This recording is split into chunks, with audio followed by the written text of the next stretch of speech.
visa pakelių manijakų praminto Grigiškių gyventojo Kazio Jonaičio istorija. Prieš jūs iš tikrųjų ne žmogus. Kažkas baisesnio, žymiai baisesnio. Ar jau užmiršote, kaip Lietuvoje dingdavo pakeleivingas mašinas stabdančios jaunos, simpatiškos, studentiško amžiaus merginos? Žudikais manijakais negimstama, jais tampama. Mes pabandėme rasti atsakymą į klausimą, kodėl taip atsitinka.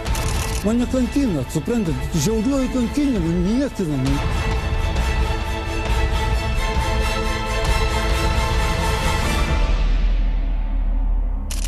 Pirmą kartą gandas apie žudiką manijaką visą Lietuvą persmelkė 1992-aisiais. Tąkart šiurpinti nuošaliuose kaimo vienkiemiuose gyvenę senukai. 6 kraupios žmogžudystės. Ta pati žudymo metodika. Skirtingi rajonai. Šakių, Jurbarko, Telšių, Kelmės, Raseinių. Visa Lietuva išgąsdinta ir sukelta ant kojų. Visi laikraščiai skelbė kraupią žinią, panašią į bene kiekvienam vaikystėje girdėtą sakmę apie juodąją ranką. Tik šįkart gąsdinimai pagrįsti tikrais, neišgalvotais faktais. Nebuvo kitos temos tomis dienomis Lietuvoje, kai radijas pranešė. Šiandien prasidėjo manijako medžioklė. Cituojamas aukštas pareigas užimantis Vidaus reikalų ministerijos kriminalistas. Tai jau ne žmogus, tai vilkas. Savo aukas jis slepia tvarte po šiaudais.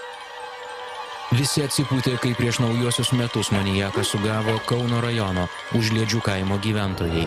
Paaiškėjo, kad visą Lietuvą gąsdino ir 6 rajonų bei Vidaus reikalų ministerijos kriminalistus už nosies vedžiojo menko išsilavinimo 22 metų amžiaus pagalbinės mokyklos auklėtinis, kuriam vėliau ekspertai nustatė įgimtą silpnaprotystę.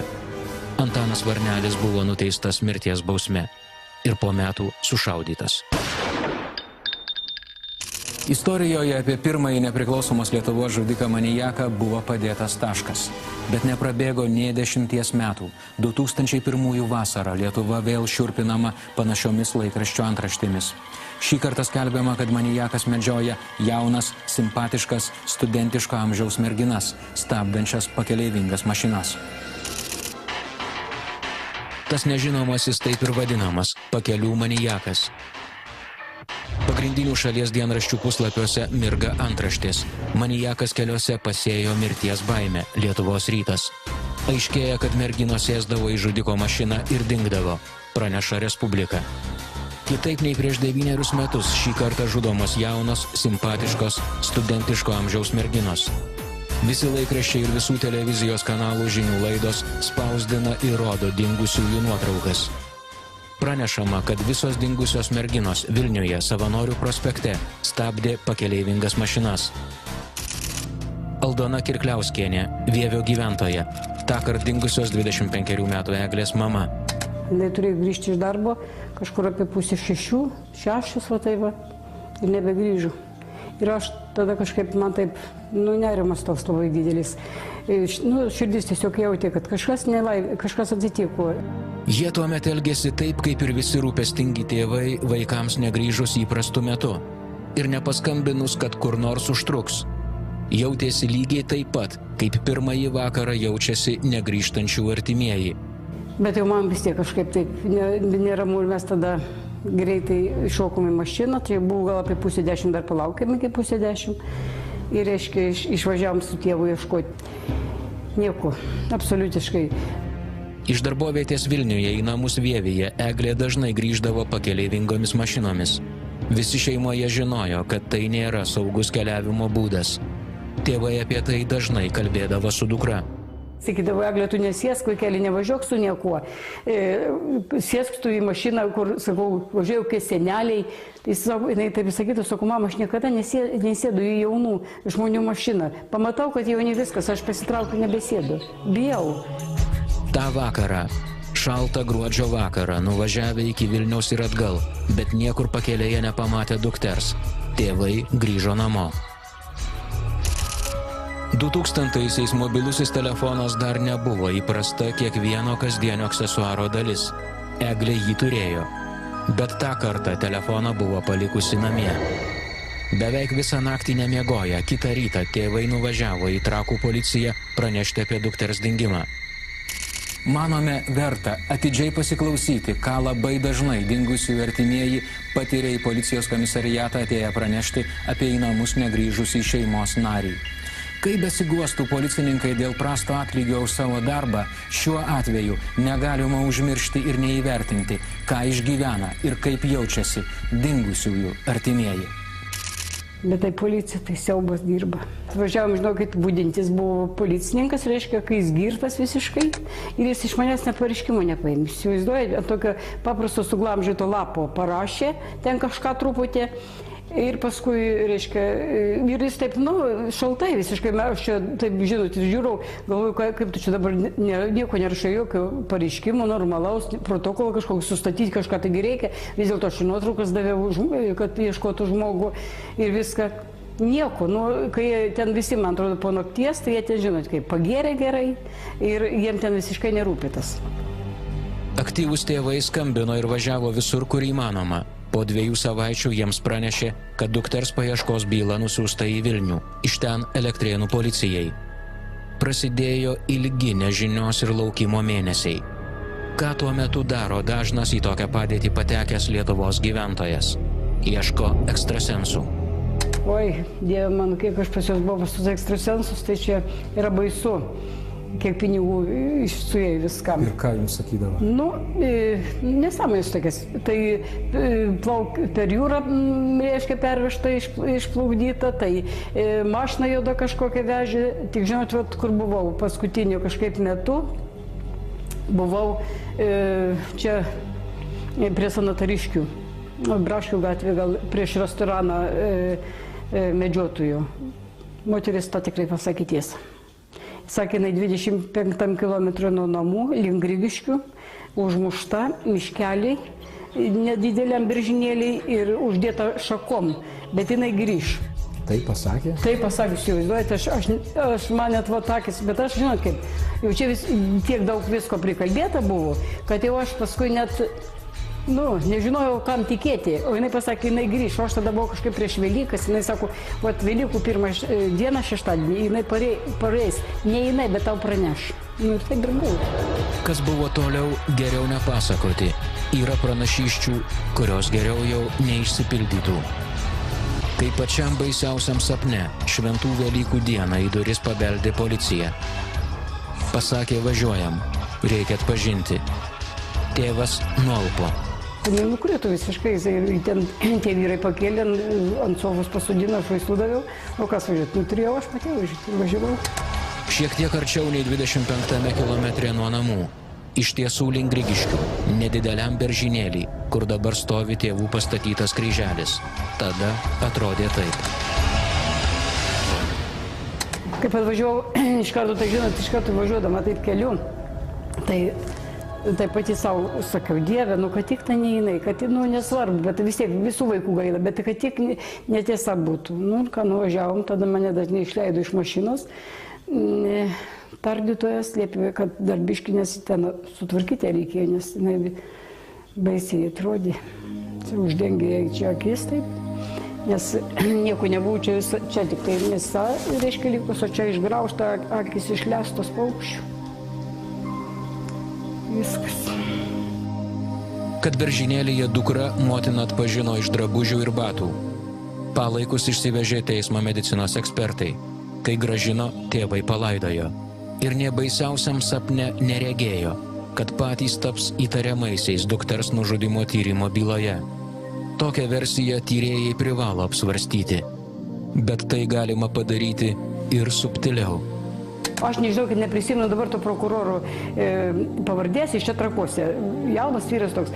Tai šitaip tėvui į akis pasakyti, reiškia, čia gal tu, reiškia, kaltas, gal tu čia tai padarei. Gal trukdė tau, ką nors jinai. O čia buvo numylėtinis vaikas jų. Matot kaip. Po mėnesio miške netoli Vievio rastas dar vienos dingusios merginos lavonas. Tokia pat mėlyna virvė pririštas prie medžio. Šie abu nužudymai buvo sujungti į vieną baudžiamąją bylą. Byla perduodama Vilniaus apygardos prokuratūrai. Justas Laucius, buvęs Vilniaus apygardos prokuratūros organizuotų nusikaltimų ir korupcijos tyrimo skyriaus prokuroras. perėmęs ir baigęs tirti šią bylą. Tiek vieno, tiek kito nužudimo braižas buvo, sakykime, labai panašus. Tiek vieno, tiek kitų atveju merginų lavonai buvo rasti pririšti prie medžių, apmėtyti šakom. Tiek vienu, tiek kitų atveju buvo nustatyta, kad nužudimo būdas yra toks pats, yra suknežintos galvos. Ir tiek vienu, tiek kitų atveju buvo matyti seksualinės prievartos požymiai. Taip atsirado pakelės manijako versija. Apie tai rašoma didžiausiuose šalies laikraščiuose. Apie tai kalbama per radiją ir televiziją. Pakeleivingomis mašinomis keliavusios merginos randamos negyvos. Pagrindinė šalį sukrėtusi 2001 vasaros tema Lietuvoje. Vilniaus apygardos prokuratūroje sudaroma bylos tyrimo grupė. Grupiai vadovauti paskiriamas apygardos prokuroras Justas Laucius. Juozas Dulkė, buvęs Vilniaus vyriausiojo policijos komisariato organizuotų nusikaltimų tyrimo tarnybos ypatingų nusikaltimų tyrimų skyriaus komisaras. Šis skyrius ir atliko visą operatyvinį darbą pakelės manijako byloje. Tikslas buvo vienas, kad išaiškinti ir užkirsti kelią tam, todėl kad jau dingimai buvo pasiekę rezonansą visuomenėje, buvo ten ir baimė, ir panikos šitie. Tai... Iš tiesų panikos buvo daugiau negu šiek tiek. Jau po pirmųjų publikacijų laikraščiuose visoje Lietuvoje smarkiai sumažėja pakeleivingas mašinas stabdančių žmonių. Vilniaus pakraštyje Savanorių prospekto gale mašinas stabdančių studenčių iš viso nelieka. Kriminalistai ir prokurorai bando sudėlioti spėjamo manijako portretą. Darėm išvadą, kad tai turėtų būti vyras vyresnis negu vidutinio amžiaus, išoriškai sukeliantis patikimo žmogaus įspūdį. Tai iš karto jaunuolius mes atmetėm, kadangi padarėm prielaidą, kad atsargios merginos į pilną jaunuolių automobilį arba į automobilį, kurį vairuotų asmuo vizualiai atrodantis nepatikimais, tikrai nesėstų. Tyrėjai peržiūri visą anksčiau teistų už lytinio pobūdžio nusikaltimus duomenų bazę. Skaitomos visų anksčiau teistų Vilniaus apskrities prievartautojų ir tvirkintojų anketinės bylos. Laikraščiuose spausdinami psichologų ir psichoterapeutų sudaryti manijako apibūdinimai. Minima, kad žudikai manijakai yra tylūs, ramus, nekrintantys į akis, sugebantys greitai įgyti žmonių pasitikėjimą. Konstantinas Daškevičius, medicinos mokslų daktaras, Valstybinės teismo psichiatrijos tarnybos direktorius. Pažinti tokį žmogų, kaip aš minėjau, tai yra faktiškai labai sunku. Galima atpažinti būtent jau tą patį to žmogaus susijaudinimą, kai tas žmogus pradeda dažniau kvėpuoti, paraudonuoja veidas, išsiplečia vyzdžiai, pradeda prakaituoti, drebėti. Žinia apie drebantį ir suprakaitavusį vairuotoją keliaujančiai studentai be abejo menka paguoda. Merginoms ir moterims tokiamis aplinkybėmis patariama pakelti balsą. Rekomenduojama jokių būdų netylėti ir jokių būdų nuolankių balsų nieko neprašyti. Pasyvus ramus elgesys tik dar labiau žadina manijako aistrą. Bet tai, kad tuomet reikia rėkti kaip ant gyvulio, kaip ant šuns? Taip, tai būtent padeda. Ta vasara visose laikraščiuose spausdinama nemažai istorijų apie dingusias ir nesurastas merginas.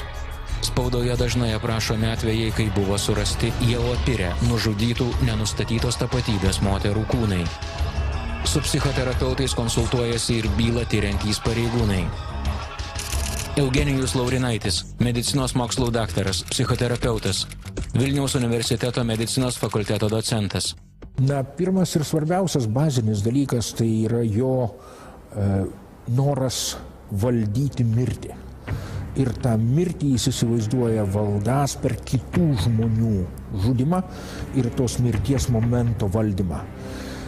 Antras svarbus dalykas, kad iš tikrųjų jis žmonės suvokia jau nebe kaip gyvus individus, bet tik tai kaip instrumentus jo paties poreikiams patenkinti, tai yra jo paties mirties baimiai sumažinti ir panaikinti. Ir be jokios abejonės iš to seka instrumentinis elgesys su žmonėmis. Jisai visiškai negalvoja apie to žmogaus gyvenimą, ryšius, artimuosius, jausmus, pojūčius, žudant nieko. Jis tik tai siekia savo paties pasitenkinimo. Pagal visas tikrinamas kriminalistų ir prokurorų versijas, žudikas manijakas turėjo būti vyresnis nei 40 metų, anksčiau teistas, gyvenantis tarp Vilniaus ir Vievio.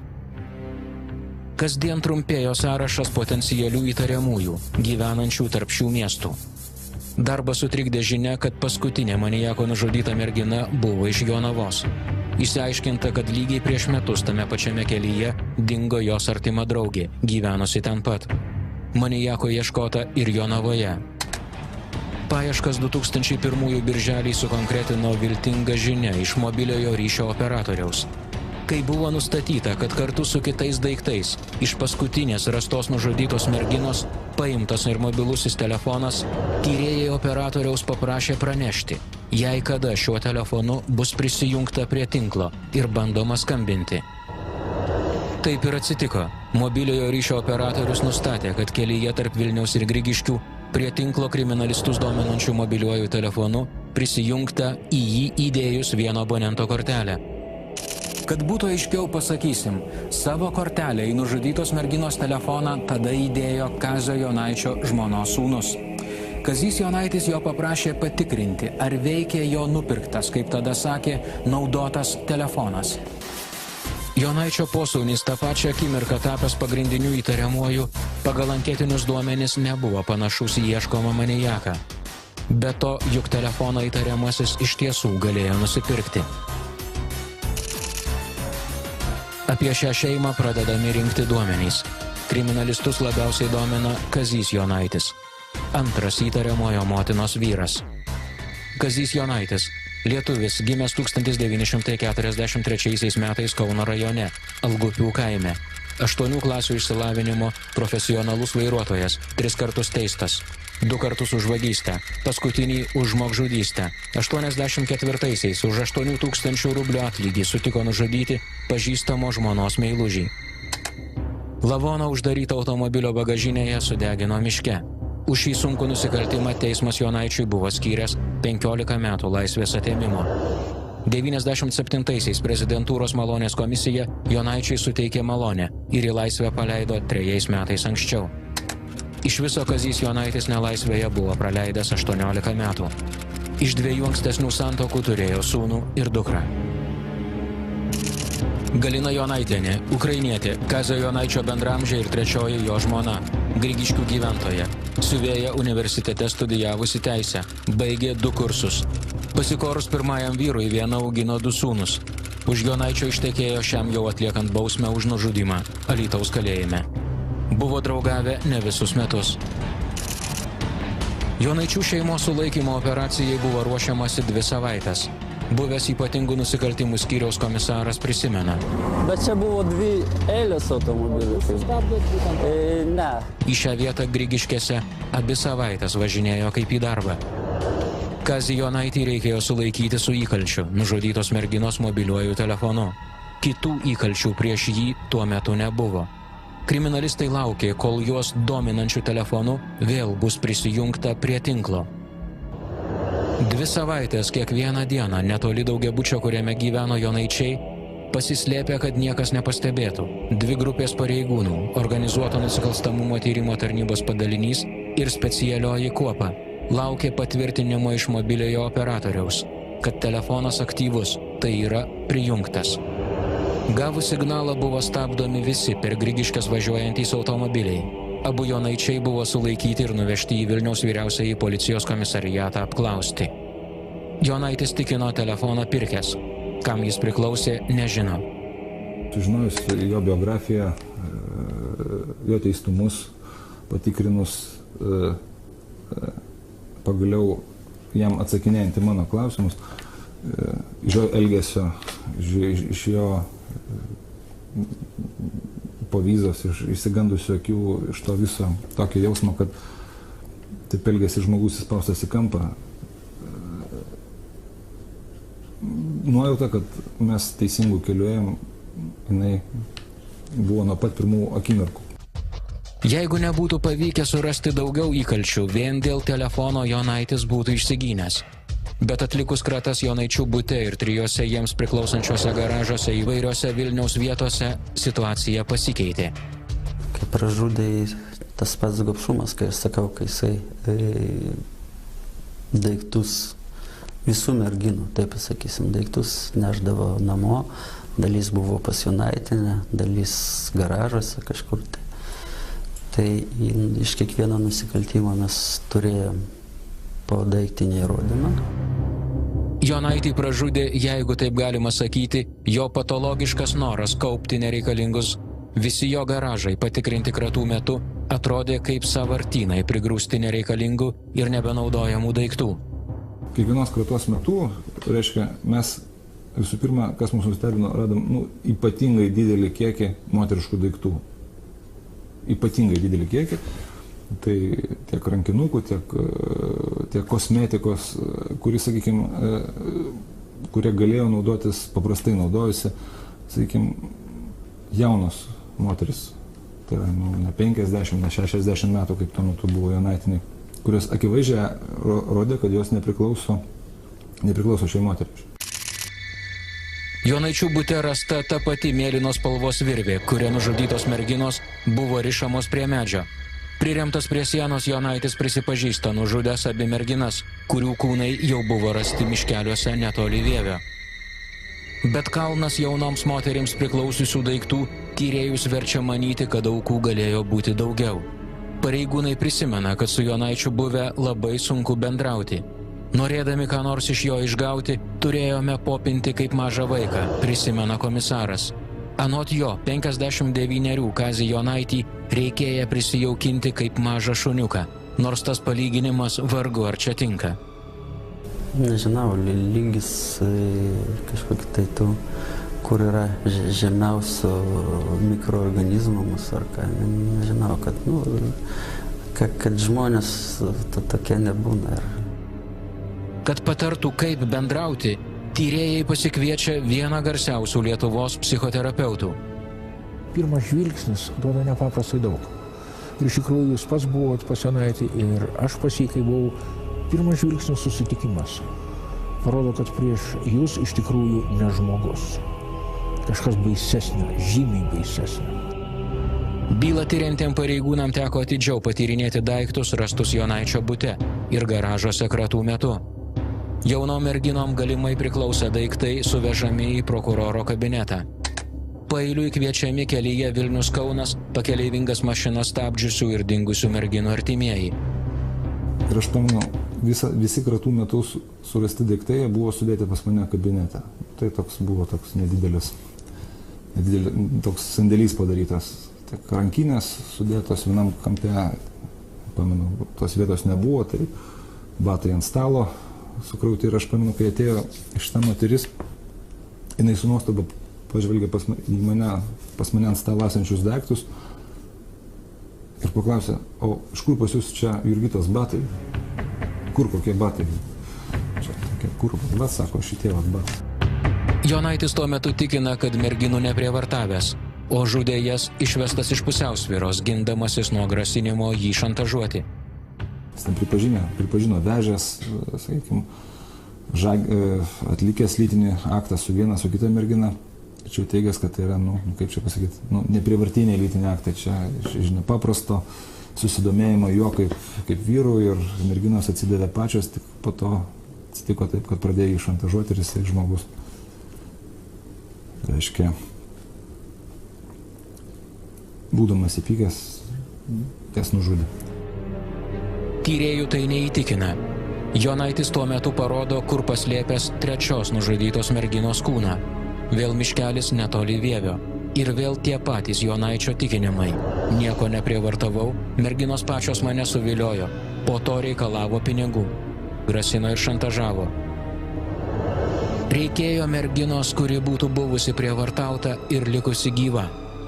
Ir tokią merginą mes vieną suradom. Tai yra ta mergina, kuriai pavyko pabėgti. Tik Tikrindami dingusių merginų paieškos bylas, vienoje iš jų kriminalistai pastebėjo, kad mergina dingo pagal išorinį aprašymą su panašiais daiktais, įrastus Jonaičio garažuose. Ta mergina buvo iš vienų vaikų globos namų, nepilnametė, dingusi prieš 1,5 metų. Tyrėjai su daiktais nuvažiavo į tuos globos namus. Merginos atpažino savo draugės daiktus. Tuo metu tyrėjai manė, kad tai liudijimas apie 4. Jonaičio nužudytą merginą, iškeliamą bylą dėl jos nužudymo. Tyrėjai nuvyko pas jos motiną ekspertizai paimti DNR pavyzdį.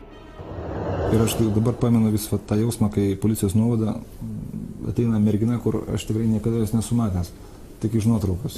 Ir pagal viską, mano įsivaizdavimu, tai turėtų būti, tai yra mirusi mergina. Ir jinai paklausė, pasako, taip, aš esu būtent ta mergina, kurios jūs ieškot, ir taip toliau ir panašiai. Ir mes sėdam, pradedam kalbėtis, kokiu reikalu mes atvažiavom.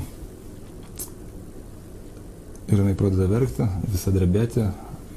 Ir sakykime, ten iš pradžių nieko aš nenoriu šito košmaro prisiminti. Ir po to galų gale po ilgų, sakykime, mūsų prašymų kalbinėjimų, jinai papasakojo, sakykime, apie tai, kad jai pavyko, po išžaginimo pavyko pabėgti iš Kazio Jonaičio.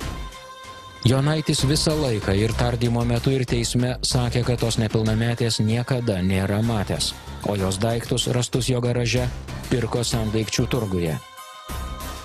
Pakelės manijako Kazio Jonaičio byla atiduodama teismui. Teismas su ilgom pertraukom tarp posėdžių tęsėsi daugiau nei metus.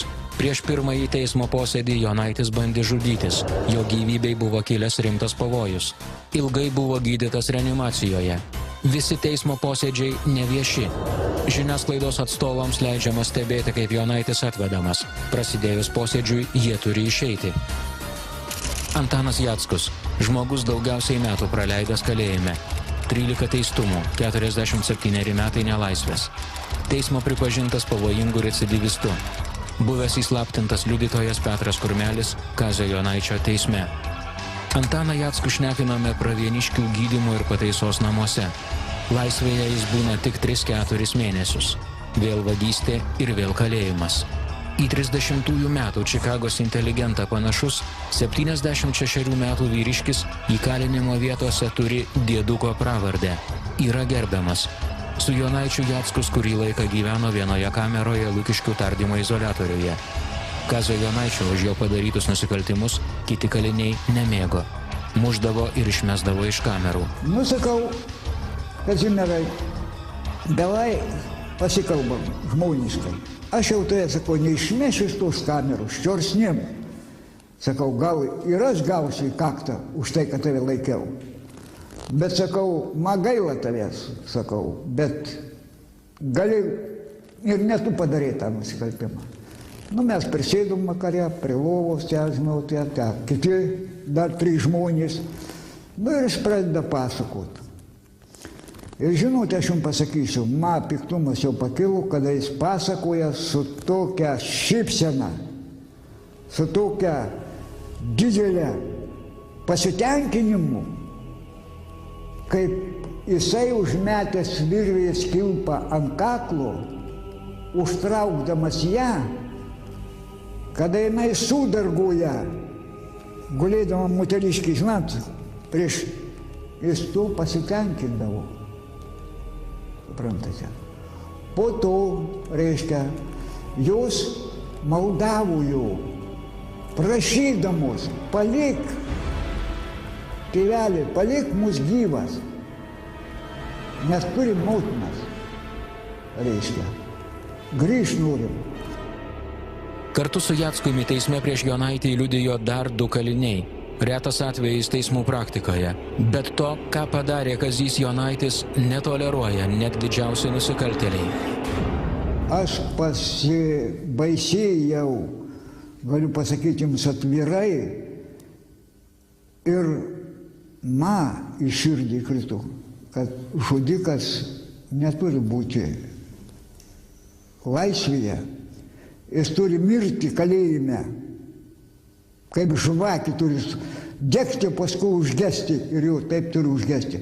Kad jis kančiausia, būdamas kamerui, kuriuo tą irgi išmėtindamas, kad jis pajustų tą kančią, vargus tas ašaras tų merginų, kurios išliejo, prašydami, o jis nepasigailėjo.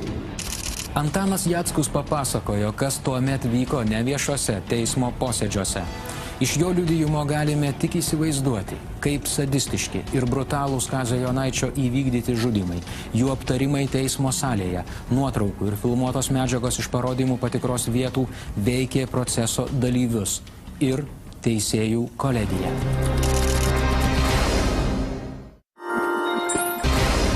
Ir pradedu dėstyti, kaip jis papasakojama, kaip viską, taip ir toliau, taip ir toliau. Jis man sako, aš tave rankom suplėšysiu. Aš atsikosiau, jis nukė, bum, teisėjas man rodo viduryje, kur sėdė. Čia keli buvo teisėjas rodoma. Ne, ką teisėjas parodė? Pirštą taip, kad maladėt, kad jau jam. Suprasdami, kad žiauriais prievartautojais ir žudikais manijakais negimstama, jais tampama, mes pabandėme rasti atsakymą į klausimą, kodėl taip atsitinka. Kodėl taip atsitiko Kaziui Jonaičiui, važiavome pasikalbėti su daug kuo. Jo žmona, jo seserimi, jo vaikystės draugais. Su juo pačiu, kalinčiu Vilniuje Lukiškių tardymo izoliatoriuje kalėjime. Kazys Jonaitis kalėjimo administracijos apibūdinamas kaip pats konfliktiškiausias ir daugiausiai problemų keliantis nuteistasis. Aš noriu baudžiamą bylą iškelti, kurie mane sudaužė. Jie, suprant, šitą manipuliuoja kodeksu, apsidrausdami, užblokuoja, kaip aš užpuoliau. Ir prokuratūra negali kelti baudžiamą bylą pareigūnams. Suprantat, jūs turbūt nesusigaudot. Mes ko gero atvykome ne pačiu geriausiu metu pasišnekėti. Ėjo trečia savaitė, kai Jonaitis, protestuodamas prieš kalėjimo administracijos elgesį su juo, buvo paskelbęs bado streiką. Mane kankina, suprantat, žiauriuoju kankinimu, niekina mane, žemina mano rūmą, suprantat. Aš kovoju už savo teisybę ir aš tau teisybę negaliu dasimušti. Man kai šunį numeta, suprantat, baisiau negu gyvulis, su manim elgisi, numeta visai dieną šitą, aš be dantų ir ką aš galiu valyti čia mažam vaikui, 2 šaukštukus imti, jūs matot ar ne? Niekas iš kalėjimo administracijos tos situacijos nesutiko komentuoti. Atsakymą aiškino taip. Kiekvienas mūsų žodis Jonaičio gali būti panaudotas prieš mus, jam rašant naujus skundus. Esą nėra kito nuteistojo, kuris būtų parašęs tiek daug skundų departamentui, prokuratūrai, teismams. Visi gauti atsakymai Jonaičio netenkina. Kur man kreiptis, gerbiami režisieriai, padėkit man, aš nežinau, ką daryti man. Aš privertas pasikarti, suprantat, nu. Aš tikrai nudušiu, sakau, aš pasikarsiu, aš neišlaikau. Kazys Jonaitis kategoriškai atsisakė kalbėti apie bylą ir nusikaltimus, dėl kurių yra įkalintas iki gyvos galvos. Apie tai, dėl ko dar daug metų Lietuvoje bus vadinamas pakelės manijaku. Neprašneko net bandant gudrauti. Paklausėme, ar už sienos kitoje Lukiškių tardymo izoliatoriaus kalėjimo kameroje kalinti Alma Jonaitienė nėra jo giminaitė. Ir kaip jis pats vertina tai, dėl ko ji čia pateko.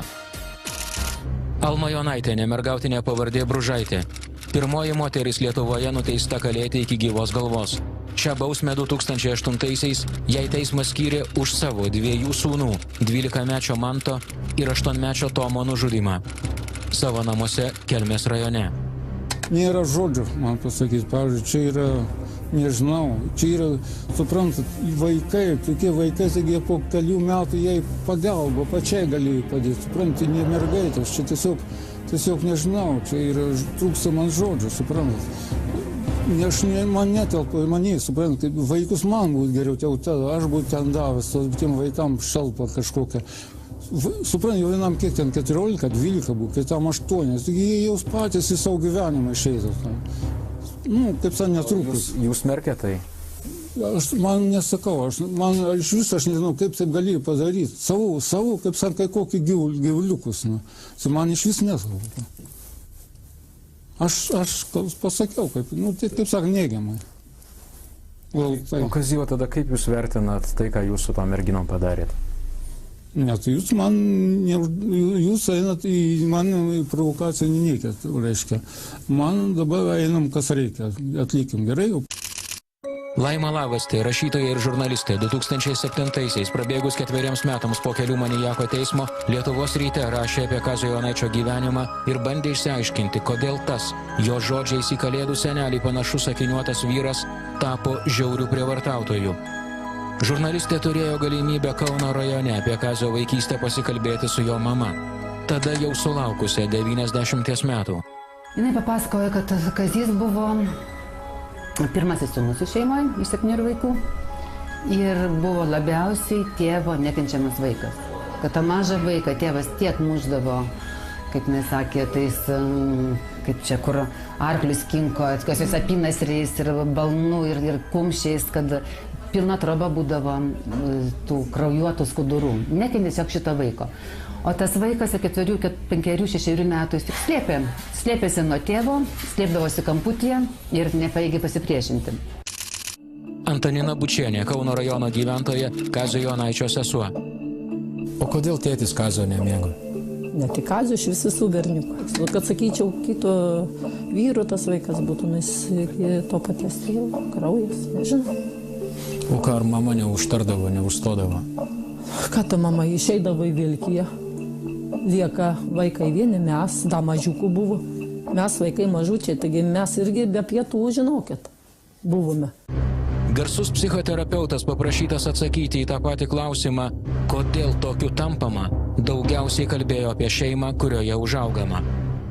Žinot, pirmiausias ir pagrindinis dalykas, kuris mus ugdo kaip asmenybės, yra kontaktas nuo pat gimimo su savo motina, su paskui tėvu ir to kontakto kokybė. O ar mama žino, ką Kazys padarė? Kaipgi tai žino, puikiai. O kaip mama reagavo? Prastai, nu kaip. Prastai, nu kaip. O ką sakė mama? Nu, būtų geriau, jeigu jau taip iš tiesų, tai kad jau pats geriau būtų žuvęs, negu šitiek nužudėti, klausykite, jeigu jau taip. Panašiai, tik emocingiau. Arba reikėtų sakyti skaudžiau. Mums kalbėjo ir Kazio Jonaičio žmona, Galina Jonaitienė. Paklausta apie teismą, moteris neslėpė išgyvenimų. Я не забуду эту маму, она сейчас у меня в глазах стоит. Как она страдала, Боже, как она страдала. Ну зачем он ее, эту девочку, убил? Ну зачем? Ей только 19 лет. 19 лет. Я никогда Jonaičiaus neprašiau этого. Galinos klausėme to paties, ko ir visų pažinojusių Kazį Jonaitį. Kaip paaiškinti tai, ką jis padarė? Žinojome, kad ši moteris ilgai negalėjo patikėti tuo, kuo jos vyrą teisme kaltino prokuroras. Вы знаете, как вам сказать, я верю, потому верю. Если бы это я это слышала от прокуратуры, я им не верила. Но он мне сам сказал. Он признался вам? Так, после суда он мне сам сказал, да. Я не буду объяснять вам, какие это, какое мотивы. Я только вам скажу одно. Он был импотент, а он, видно, знаете, неполноценный мужчина, он, видно, ну как вам сказать, как есть мужчины, я же не мужчина, я не могу вам объяснить мужские инстинкты. Labai dažnai dar tokius jo poelgius kriminalinius sąlygoje patirta skriauda kitų moterų. O ką tai reiškia? Tai reiškia, kad faktiškai gali būti ir kažkokie, kai žmogus jaučia kažkokį pažeminimą iš moters pajuto, galbūt jis turėjo seksualinių problemų ir išgirdo apie tai nuo savo moters, kažkokių priekaištų dėl tų problemų. Psichiatro tikinimu, prievartaudamas ir žudydamas, manijakas baudžia visas savo gyvenime sutiktas moteris. Visas tas, nuo kurių pats kada nors nukentėjo. arba jo manymų, iš kurių sulaukė per mažai dėmesio ir atsako. Ta išprievartauta moteris, tai ne tik jo lytinio potraukio patenkinimo objektas tampa, bet ir tampa kaip simbolis tų kitų moterų baudimo simbolis. Jis nori atkeršyti kitiems moterims, žaginamas kitas moteris. Jis baudžia būtent tokiu būdu tas moteris, nuo kurių jis, kaip jis mano, patyrė skriaudą, nukentėjo. Tai gali būti ir žmona, gali būti motina arba kitos moteris, su kuriais turėjo kažkokių santykių.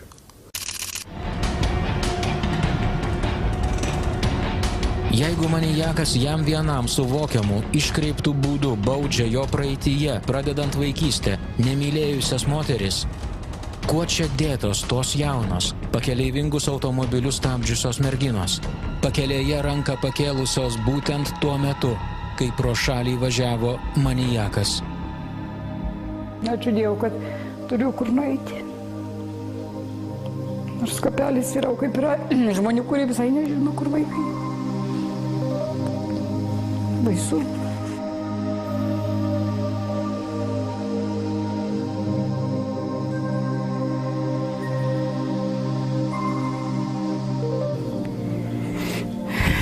Ir bus visada taip.